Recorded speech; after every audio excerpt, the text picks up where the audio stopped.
आज धाराशिव जिल्ह्यामध्ये जे आपले बैठक संपन्न झालेले आहे, ह्या बैठकीचा संदर्भ काय आहे? कुठले प्रश्न मांडले जाणार आहेत? आज धाराशिवमध्ये लोक आंदोलनच्या संघटनेची बैठक झाली. त्या बैठकीमध्ये आता अनेक शेतकऱ्यांच्या ज्या समस्या आहेत, जे निसर्गाने जे शेतकऱ्यांचे जे नुकसान केलेलं आहे त्या संदर्भामध्ये आम्ही एक पॅरामीटरप्रमाणे एक आंदोलन घ्यायचं ठरवलेलं आहे आणि तेही आंदोलन धाराशिवमध्ये घेण्याचं ठरवलेलं आहे. तर त्याच्यामध्ये आमच्या ह्या मागण्या असतील की शेतकऱ्यांची सरसकट कर्जमाफी व्हावी आणि मराठवाड्याला स्पेशल पॅकेज मिळण्यात यावं. या दोन मागण्यांसाठी आम्ही आंदोलन लवकरात लवकर करणार आहे आणि संघटन बांधणी आमची त्या संदर्भात चाललेली आहे. 2014 पूर्वी जे आंदोलन झालं होतं त्यावेळी ज्या आंदोलनाची धार होती त्याच धर्तीवर आता हे आंदोलन त्याच पद्धतीनं होईल का? म्हणजे ते जसं आंदोलन नियोजनबद्ध झालं तसं कसं माहिती आहे कसं की आज जे पण आम्ही आंदोलन करतोय, आता मराठवाड्यामध्ये जे आम्ही आंदोलन करणार आहे त्या आंदोलनाची धार ती तुम्हाला वेळेनुसार समजेल की किती असेल.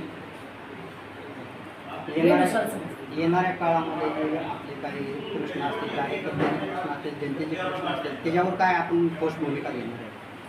जे जनतेचे प्रश्न आहेत, जसं आता तुम्हाला मी म्हणाले नाही का की आता अनेक शेतकऱ्यांना अनेक नुकसान झालेलं आहे. सरकार त्यांना खूप कमी लिमिटेडमध्ये पॅकेज देते.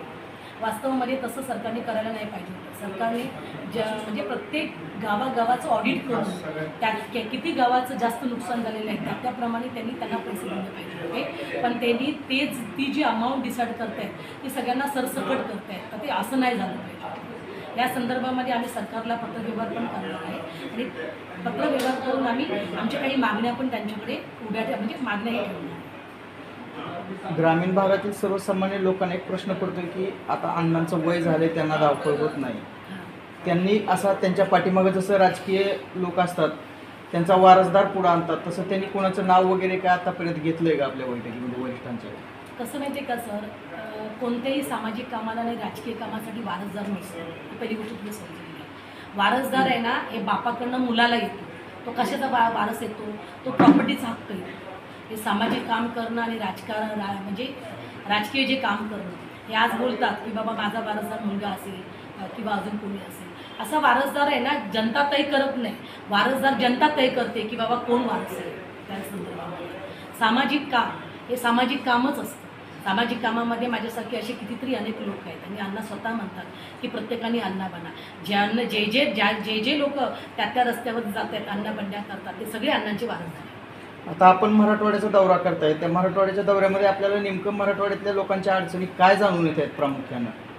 मी मराठवाड्याचा दौरा आत्ताच नाही केलेला आहे. मी ज्यावेळेला म्हणजे प्रलय आला होता म्हणजे जनावरं वगैरे वाहून गेली होती आत्ताच मध्यंतरी मी 20 दिवसापूर्वी मी एक दौरा अजून केला होता. अनेक लोकांना पण भेटणं केलं आणि जे मी चित्र पाहिलं ते म्हणजे खूप भयावह चित्र होतं. आणि अशा लोकांना म्हणजे अगदीच त्यांना त्यांची जमीन पूर्वपत जर करायची असेल तरी सरकारकडनं जे मिळालेले पैसे त्याच्यातनं ते नाही करू शकत.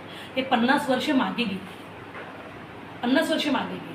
त्याच्यामुळे मला असं वाटतं की सरकारने ह्या सगळ्या लोकांसाठी प्रत्येक गावागावाप्रमाणे ऑडिट करावं. जे मी पहिलेही म्हणाले आणि आत्ताही करते. ऑडिटप्रमाणे पैसे